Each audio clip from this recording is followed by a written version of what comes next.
maandiko ya Agano Jipya. Bidii inalipa, bidii inalipa. Bidii pamoja na kipawa vinaweza kukufikisha mbali, lakini bila bidii, nikwambie uwazi kabisa, kipawa chako kitakuwa kama simba asiyekuwa na meno. Hakiwezi kuzaa matunda, hakiwezi kusababisha chochote, na utakuwa unaishi maisha ya kulalamika, na siku zote utakuwa unaona kama vile Mungu hakupendi, utakuwa unaona kama vile wengine wamependelewa. Ukikaa unasema labda kuna wengine wameandikiwa umaskini na wengine wameandikiwa utajiri, kumbe hakuna. Kila mtu duniani Mungu alipomtuma alimwekea ndani yake zawadi. Ile zawadi ukiitumia, umaskini haupo. Ile zawadi ukiitumia, heshima yako iko humo. Zawadi ukiitumia, kila unachokihitaji, nyumba yako, gari lako, mke, mume, vyote viko ndani ya zawadi ile. Wewe serve tu hiyo zawadi, uone kama utaishi maisha hoyaya, lakini uiserve kwa bidii. Utoe hiyo zawadi,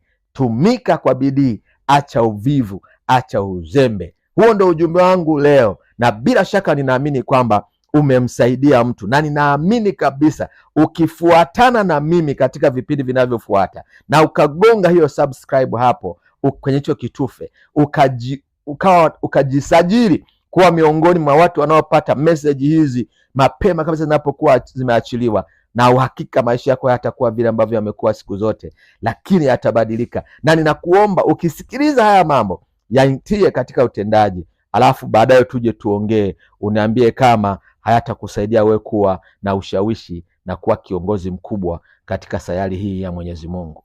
Mpaka hapo, Mungu akubariki sana na kupenda upendo wa bure kabisa. Fuatana nami kipindi kinachofuata. God bless you. Shalom, shalom.